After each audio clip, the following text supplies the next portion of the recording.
Okay students, class 12th RBSE Hindi medium. आज प्रश्नमाला विविध प्रश्नमाला 12 के कुछ सवाल हम हल करेंगे। तो सवाल संख्या पहला सवाल है, तो इसमें x² + 1 dy/dx = 1। इस अवकल समीकरण का हल आपको बताना है। ठीक है, अवकल समीकरण आपको दी हुई है, तो इसको क्या करेंगे, देखो इसको हम रखेंगे dy/dx = 1/x² + 1। ठीक है, और इसको फिर बदल करके लिख सकते हैं हम dy = dx/x² + 1। ठीक है, तो ये जो अवकल समीकरण बन गई, ये बन गई चरों के पृथक्करण की अवकल समीकरण। ठीक है, इसका हल आप आसानी से ज्ञात कर सकते हैं। समाकलन कर देंगे, समाकलन करने पर, तो समाकलन जब करेंगे dy = dx/x² + 1, तो इसका जब समाकलन करेंगे तो y बराबर यह हो जाएगा tan 1x, इसका समाकलन और प्लस c, तो इसका हल हो जाएगा y बराबर tan 1x + c। ठीक है, ये पहला सवाल था विविध प्रश्नमाला 12 का। ठीक है, ये विविध प्रश्नमाला 12, इसमें विविध प्रश्न होंगे आपके। ठीक है, विविध प्रश्न होने का मतलब मिक्स क्वेश्चंस होंगे जो आपने पहले टॉपिक किए हुए हैं। ठीक है, जैसे चरों के पृथक्करण की अवकल समीकरण और चरों के पृथक्करण में परिवर्तित होने वाली अवकल समीकरण। ठीक है, इसके बाद आपने किया समघातीय अवकल समीकरण यानी होमोजीनियस डिफरेंशियल इक्वेशन, और समघात अवकल समीकरण में परिवर्तित होने वाली अवकल समीकरण। इसके बाद रैखिक अवकल समीकरण और रैखिक अवकल समीकरण में परिवर्तित होने वाली अवकल समीकरण। तो ये सब अवकल समीकरणें आपने इस अध्याय में की हैं, अलग अलग एक्सरसाइज के अंदर, अलग अलग प्रश्नमाला के अंदर। तो ये विविध प्रश्नमाला है। इसमें आप अगला सवाल लेते हैं, सवाल संख्या 4। तो सवाल संख्या 4 है, देखो dy/dx बराबर e⁻x + e⁻x बटे में है e⁻x - e⁻x, ये दे रखा है और इसका हल हमें ज्ञात करना है। ठीक है, तो ये बहुत ही आसान है, इसमें आसानी से आप जो है चरों को पृथक कर सकते हैं। दिखाई दे रहा है, तो चरों को पृथक करेंगे तो dy बराबर e⁻x + e⁻x, और इसको भाग दे देंगे e⁻x - e⁻x dx। ठीक है, चरों को हमने पृथक कर दिया। चरों के पृथक्करण के बाद का जो काम होता है वो होता है अवकल समीकरण का हल ज्ञात करना। तो समाकलन करेंगे, समाकलन के माध्यम से हम अवकल समीकरण को हल करेंगे। समाकलन करने पर समाकलन करेंगे dy बराबर e⁻x + e⁻x बटे e⁻x - e⁻x dx। इसमें आप देखिए, इस अवकल समीकरण को जब हम हल कर रहे हैं, यानी जब ये समाकलन हल कर रहे हैं, तो ये देखने से पता लग रहा है कि जो हर में जो फलन दिया हुआ है उसका प्रतिस्थापन यदि हम करते हैं तो उसका जो अवकलन होगा वो अंश में दिया हुआ है। ठीक है, तो e⁻x - e⁻x को हम t, एक और अन्य चर t मान लेंगे, तो इससे e⁻x - x का -1 प्लस dx बराबर हो जाएगा dt। ठीक है, तो ये हो गया dy बराबर dt/t। इसका समाकलन करेंगे dy का y, और dt/t का समाकलन करेंगे log t प्लस c, तो आएगा y बराबर log t। की जगह पर हम रखेंगे जो हमने प्रतिस्थापित किया था, ये हमने प्रतिस्थापित किया था t बराबर e⁻x - e⁻x प्रतिस्थापित किया था, पुनः प्रतिस्थापित कर देंगे, पुनः प्रतिस्थापित करेंगे तो आएगा e⁻x - e⁻x dx, तो y बराबर log और प्लस में आ जाएगा c। ठीक है, तो यह हल होगा आपका दिए गए अवकल समीकरण का, यानी सवाल संख्या 4 का। ठीक है, अब एक और अवकल समीकरण लेते हैं, समीकरण संख्या 6। यानी सवाल संख्या 6, विविध प्रश्नमाला का ये सवाल संख्या 6।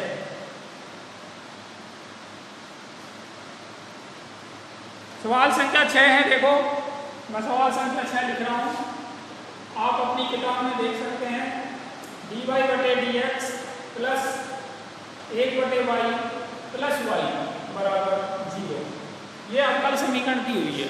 ठीक है, अब इस अवकल समीकरण को देखने के बाद आपको इसमें थोड़ा मतलब इसका हल जो है आपको दिखाई नहीं देगा, तो आप क्या कर सकते हैं, देखिए क्या मतलब इसका पहला स्टेप क्या होना चाहिए, क्योंकि सवाल का मैथमेटिक्स में किसी भी सवाल का पहला स्टेप बहुत मायने रखता है। बहुत मायने रखने का मतलब पूरा हल जो है उस प्रथम फर्स्ट स्टेप के ऊपर ही डिपेंड होता है।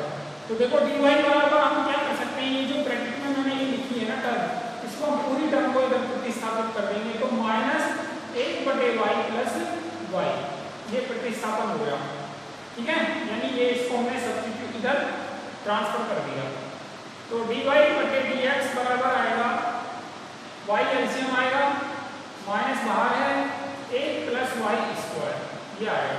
ठीक है, इसके बाद देखने से पता लग रहा है कि ये जो अवकल समीकरण है ये चरों के पृथक्करण की अवकल समीकरण है। ठीक है, तो चरों के पृथक्करण की अवकल समीकरण है, तो चरों को पृथक कर देंगे, अलग अलग कर देंगे। चरों को अलग अलग करने से y dy और बटे में आएगा 1 प्लस y स्क्वायर और बराबर में आएगा माइनस का dx। ठीक है, अब हम समाकलन कर देंगे, अवकल समीकरण को हल करेंगे। अवकल समीकरण को हल करने का मतलब समाकलन करना होता है, तो समाकलन करने पर y dy बटे 1 प्लस y स्क्वायर बराबर माइनस dx। ठीक है, यहाँ 2 से गुणा करेंगे और 2 से ही भाग देंगे। 1 प्लस y स्क्वायर को हम एक और अन्य चर t से प्रतिस्थापित कर देंगे। जब 1 प्लस y स्क्वायर को जब t से प्रतिस्थापित करेंगे तो आएगा 2y dy बराबर dt। ठीक है, तो देखो दिया गया जो समाकलन है, यानी अवकल समीकरण से जो समाकलन हमने प्राप्त किया है वो हो जाएगा 1 बटे 2y dy बराबर dt बटे 1 प्लस y स्क्वायर बराबर t और बराबर में माइनस dx। तो इससे हो जाएगा 1 बटे 2 log t बराबर माइनस x प्लस c, तो हो जाएगा log t is equals to minus 2x plus c और t का मान रख देंगे, t का मान था हमारा 1 प्लस y स्क्वायर, तो log 1 प्लस y स्क्वायर बराबर माइनस 2x प्लस c। ठीक है, तो इस तरह से ये सवाल संख्या 6 है जिसका हमने हल याद किया। ठीक है, देखो छोटी छोटी जो अवकल समीकरणें होती हैं बहुत ही महत्वपूर्ण होती हैं। बहुत महत्वपूर्ण होने का मतलब उनसे हमें कुछ ना कुछ सीखने को मिलता है, और उनसे जब हम सीखते हैं तो एक बड़ी कॉम्प्लेक्स अवकल समीकरण को हल कर सकते हैं। इसलिए पहले आसान सवाल हल करने चाहिए और उसके बाद फिर हम आसान सवाल हल करते करते कठिन सवाल भी हम हल करने लगते हैं। ठीक है, तो अगला सवाल लेते हैं इसी प्रश्नमाला 12 से। अगला सवाल आपका है,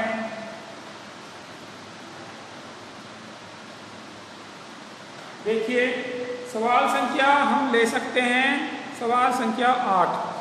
अच्छा सवाल है, सवाल संख्या 8।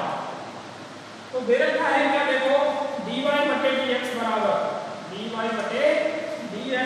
दे रखा है e की power y plus x plus e की पावर y गुना x स्क्वायर। ये आपको अवकल समीकरण दिया हुआ है जिसका हल हमें ज्ञात करना है। ठीक है, तो देखने से तो कुछ भी आपको महसूस हो सकता है, अवकल समीकरण बड़ी कठिन लग सकती है, लेकिन जब आप पहला स्टेप इसका लिख देते हैं तो ये आसान होगी। e की पावर y गुना e की power x, y plus x को हमने स्प्लिट कर दिया e की पावर y और e की पावर x में, और ये आएगा e की पावर y गुना x स्क्वायर। ठीक है, अब आगे के स्टेप जो है आपको साफ साफ दिखाई दे रहे हैं। e की पावर y कॉमन आएगा, e की power x plus x square होगा। ठीक है, अब देखने से देखो अवकल समीकरण को देखने से ही पता लगता है कि ये अवकल समीकरण चरों में पृथक हो सकती है। मतलब इसके चर जो हैं, चर का मतलब x वेरिएबल और y वेरिएबल को हम पृथक कर सकते हैं। ठीक है, तो पृथक जब करेंगे तो पृथक करने के बाद आएगा dy बटे e की पावर y और e की power x plus x square और ये गुणा होगा dx के साथ में। ठीक है, चरों को हमने पृथक कर दिया। चरों को पृथक करने के बाद अब हम समाकलन करेंगे। समाकलन करने पर जब समाकलन करेंगे तो e की power minus y d y और बराबर होगा e की power x plus x square और dx। ठीक है, अब इसका हमें समाकलन करना है और समाकलन तो हमें आता है e की पावर माइनस वाई का समाकलन माइनस e की पावर माइनस वाई होता है बराबर e की पावर x का समाकलन e की पावर x होता है और x स्क्वायर का समाकलन x की घात 3/3 होगा और c मतलब चरांक हम लेकर के चलते हैं। ठीक है, अब आप इसको उत्तर मान सकते हैं और यदि इसको आप थोड़ा परिवर्तित करना चाहें तो परिवर्तित कर सकते हैं c प्लस या फिर e की पावर माइनस वाई को ले जाएंगे इस साइड में माइनस h बराबर e की पावर x e की पावर y प्लस x की पावर 3/e की पावर y और प्लस c e की पावर y से, और ऐसे आप इसका हल याद कर सकते हैं। तो बहुत ही अच्छी अवकल समीकरण है। ठीक है, कम मार्क्स की है। कम मार्क्स मतलब 1 नंबर 2 नंबर के क्वेश्चंस जो आते हैं आपके उनमें आ सकती है, या तो फिर 4 नंबर के जो क्वेश्चंस होते हैं उनमें भी ये आपको दिखाई दे सकती है। ठीक है, तो अगला सवाल हम लेते हैं सवाल संख्या लेते हैं 9। ठीक है, प्रश्नमाला विविध प्रश्नमाला 9 का अगला सवाल, विविध प्रश्नमाला 12 का अगला सवाल सवाल संख्या 9। देखिए क्या है सवाल है dy बटे dx प्लस y बटे x बराबर y स्क्वायर बटे x की घात 2 ये दे रखा है। ठीक है, अब ये जो अवकल समीकरण है, ये अवकल समीकरण है रैखिक अवकल समीकरण में परिवर्तित होने वाली अवकल समीकरण, यानी ये अवकल समीकरण रैखिक भी नहीं है। ये अवकल समीकरण रैखिक अवकल समीकरण भी नहीं है और उससे भी आगे है, लेकिन ये रैखिक में परिवर्तित हो सकती है। और परिवर्तित कैसे होती है, देखो ये है, इसका जो रूप होता है ऐसे होता है dy बटे dx प्लस py बराबर qy की पावर n, ऐसे होता है। इसमें p और q तो x के फलन होते हैं। ठीक है, p और q x के फलन होते हैं और इसको परिवर्तित कैसे करते हैं, y की घात n से इसको डिवाइड कर देते हैं। तो y की घात n से जब डिवाइड करेंगे तो हो जाएगा y की घात माइनस n dy बटे dx प्लस p y बटे y की घात n, y की घात n और बराबर q, तो इससे हो जाएगा y की घात माइनस n dy बटे dx प्लस ये हो जाएगा y की घात p गुणा y की घात 1 माइनस n बराबर q। ठीक है, इसके बाद क्या करते हैं, इसके बाद 1 माइनस y की घात 1 माइनस n को हम लेते हैं t या v, कोई एक अन्य चर लेते हैं, मान लीजिए v ले लिया, तो v लेने के बाद ये आएगा आपका y की घात, यानी ये आएगा 1 माइनस n y की घात माइनस n dy बटे dx बराबर dv बटे dx। इसको इसकी जगह पर क्या रखेंगे वो आपको पता लग रहा है कि y की घात माइनस n dy बटे dx बराबर dv बटे dx और इसको गुणा कर देंगे 1 बटे 1 माइनस n के साथ। ठीक है, तो इसको भी हम ऐसे ही हल करेंगे। ये तो था आपका मानक रूप, ये मानक रूप था। अब हम इस समीकरण को भी ऐसे ही हल करेंगे। तो देखिए किससे डिवाइड करेंगे, ये जो y स्क्वायर है इससे हम इसको डिवाइड कर देंगे। तो इससे डिवाइड करेंगे किसे, y स्क्वायर से, तो y स्क्वायर से डिवाइड किया 1 बटे y स्क्वायर dy बटे dx प्लस 1 बटे y स्क्वायर y बटे x बराबर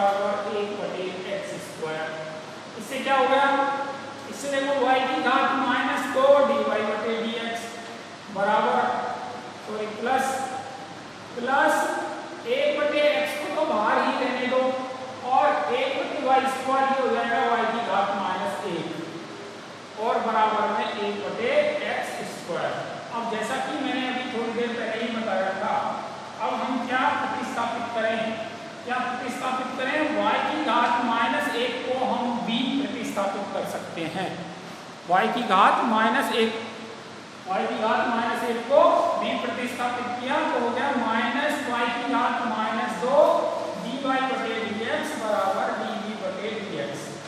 ठीक है, यहाँ तक तो कोई दिक्कत होनी नहीं चाहिए। तो यहाँ से माइनस का चिन्ह हटा करके इधर लगा देंगे, y की घात माइनस 2 dy बटे dx बराबर माइनस dv बटे dx। ठीक है, अब ये प्रतिस्थापन हम यहाँ पे करेंगे, ये वाला प्रतिस्थापन अवकल समीकरण संख्या 1 में हम करेंगे। तो जब प्रतिस्थापन करेंगे तो y की पावर माइनस 2 इसकी जगह आएगा माइनस dv बटे dx और साथ में आएगा प्लस 1 बटे x प्लस 1 बटे x, y की पावर माइनस 1 की जगह b आएगा, b बराबर 1 बटे x स्क्वायर। ठीक है, और dv बटे dx बराबर आएगा dv बटे dx प्लस ये आएगा आपका माइनस 1 बटे x, b बराबर माइनस 1 बटे x स्क्वायर। ये बन गई आपकी रैखिक अवकल समीकरण, जो मानक रूप होता है रैखिक अवकल समीकरण का वो। ठीक है, रैखिक अवकल समीकरण का ये मानक रूप है। तो अब इसमें p बराबर आपको दिखाई दे रहा है माइनस 1 बटे x और q बराबर है माइनस 1 बटे x स्क्वायर।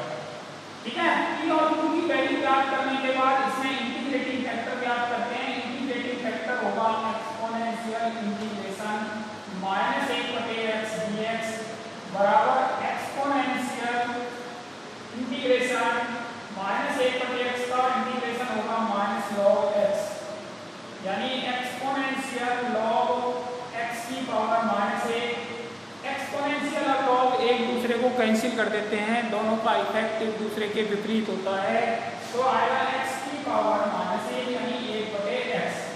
तो इंटीग्रेटिंग फैक्टर आ गया 1 बटे x। तो अब हल क्या हो जाएगा, समीकरण का हल क्या होगा भाई, समीकरण का हल होगा b गुना इंटीग्रेटिंग फैक्टर बराबर इंटीग्रेटिंग फैक्टर गुना q और साथ में dx प्लस c। तो इंटीग्रेटिंग फैक्टर है 1 बटे x और q है माइनस 1 बटे x स्क्वायर और साथ में dx प्लस c। ठीक है, जगह नहीं है तो इधर आप हल करते हैं समीकरण को।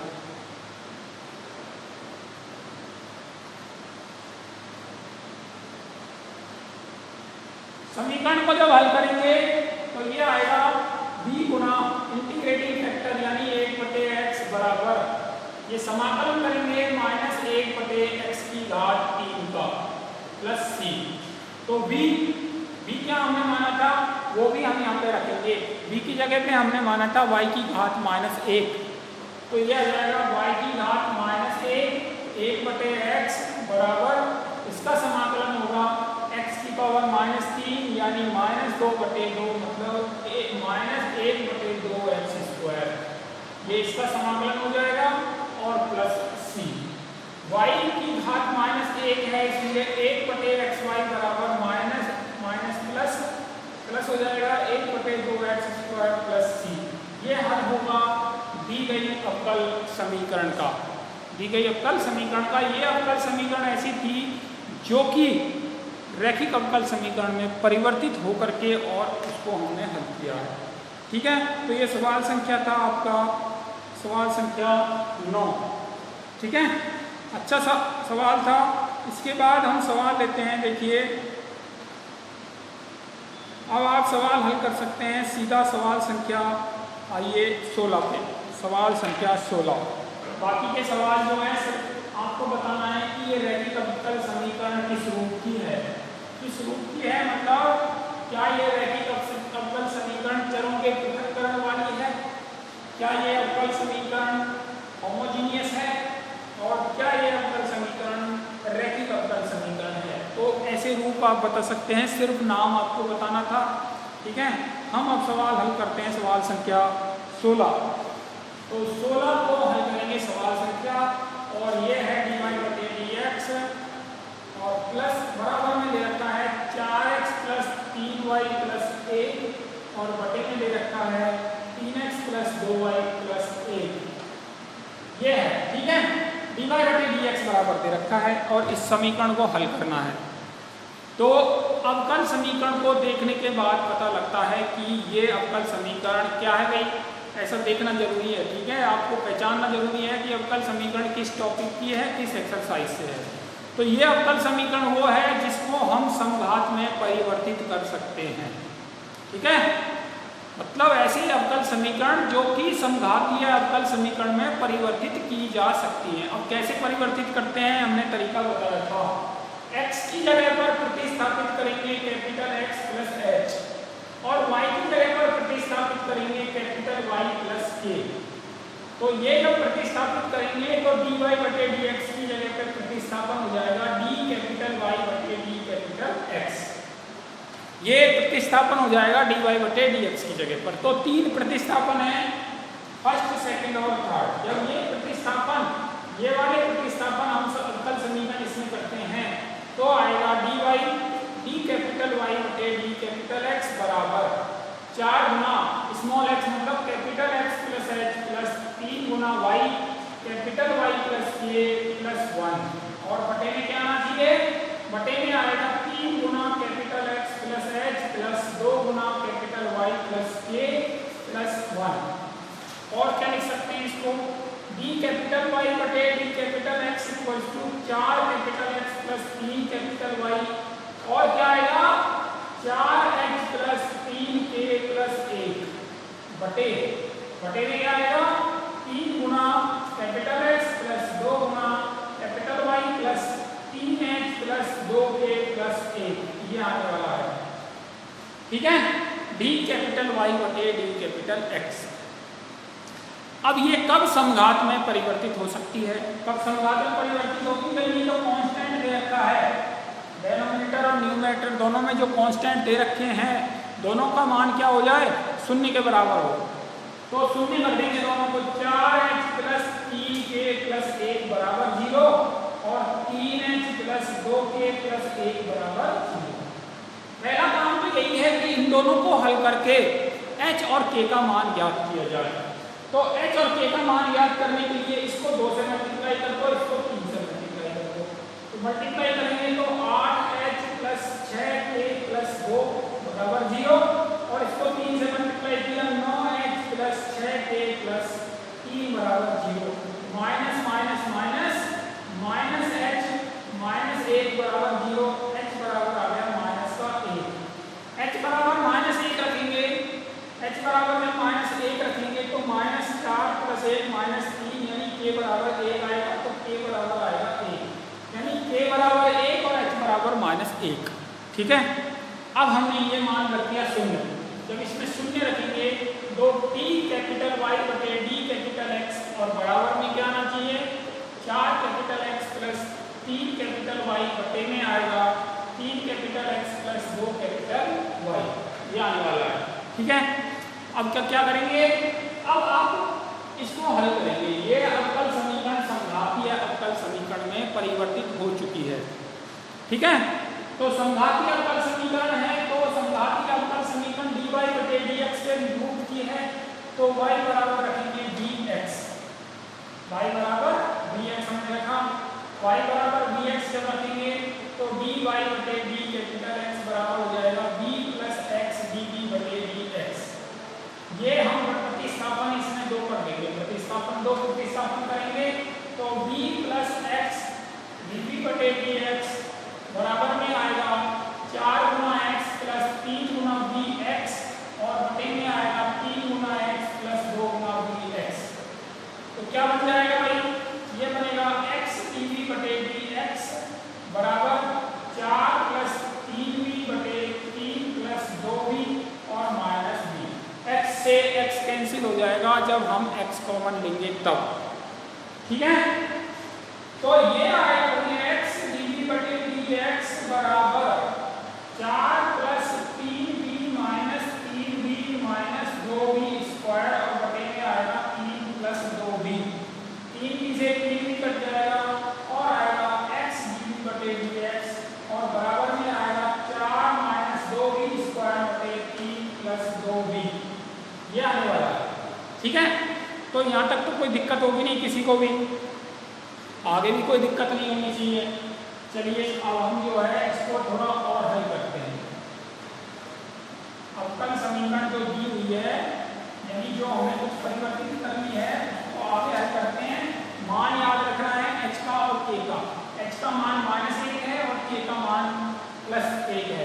मान याद रखने हैं क्योंकि ये मान अभी हम काम में लेने वाले हैं। तो x dv बटे dx, अब हम अवकल समीकरण जो है इनके गुणांक को यानी अवकल समीकरण के चरों को पृथक कर देंगे। तो 3 + 2b बटे 4 - 2b स्क्वायर dv बराबर dx बटे x। क्या करेंगे? 3 बटे 4 - 2b स्क्वायर dv और प्लस 2b बटे 4 - 2b स्क्वायर dv और बराबर dx बटे x। अब हम इसका समाकलन करेंगे। तो समाकलन करेंगे तो 3 बटे 2 तो बाहर आ गया, dv बटे 2 - b स्क्वायर आ गया, प्लस 2 बटे 4 बाहर आ गया यानी 2 बटे 2 यानी 1 बाहर आ गया और अंदर बचेगा b dv बटे 2 - b स्क्वायर, ठीक है, और बराबर में dx बटे x। अब इसमें 3 समाकलन आ गए। कितने समाकलन है? 3 समाकलन, ठीक है। अब तीनों समाकलनों को हल करना है एक एक करके। तीनों समाकलनों को हल करेंगे एक एक करके।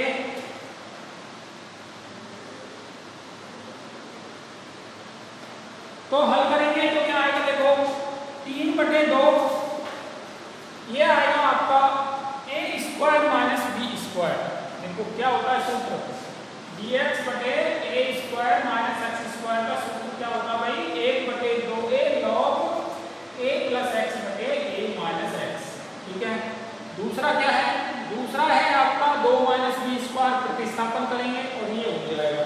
तो इसमें हम क्या करेंगे? इसमें वो सूत्र जब हम लगाएंगे 1 बटे 2a, a की जगह पर √2, ठीक है, log a plus x √a यानी √2 plus b upon √2 minus b। ये हो गया पहले वाले का समाकलन। दूसरे के समाकलन में हम 2 माइनस b स्क्वायर को प्रतिस्थापित करेंगे। 2 माइनस b स्क्वायर को प्रतिस्थापित करेंगे t, इससे हो जाएगा a माइनस 2b dv बराबर dt। तो हो जाएगा b dv बराबर माइनस dt बटे 2। ये हो जाएगा माइनस dt बटे 2 बटे t और बराबर में है dx बटे x यानी log x plus log c, ठीक है।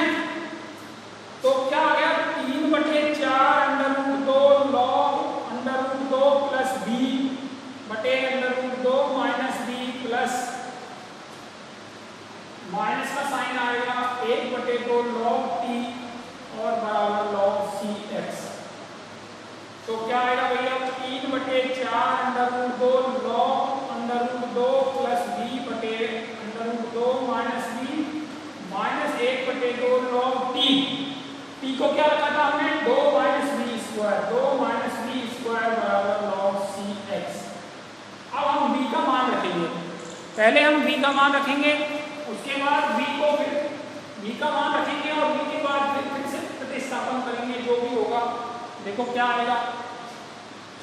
3 बटे 4 √2 log √2 प्लस b का मान था y बटे x, कैपिटल Y बटे कैपिटल x बटे √2 माइनस कैपिटल Y बटे कैपिटल x माइनस 1 बटे 2 log 2 माइनस y स्क्वायर बटे x स्क्वायर बराबर log c x।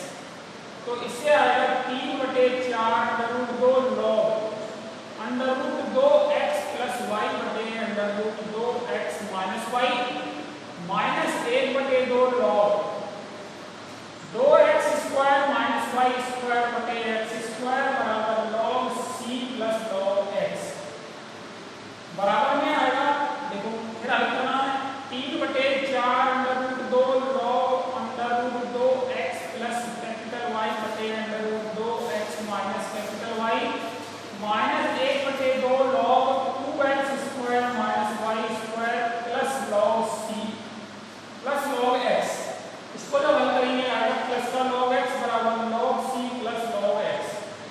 ये log x से log x कैंसिल हो जाएगा, ठीक है, दिखाई दे रहा है, कोई बात नहीं। अब इधर से थोड़ा मिटा देते हैं, क्या करनी है ना। अभी और प्रतिस्थापन करना है कैपिटल X का और कैपिटल Y का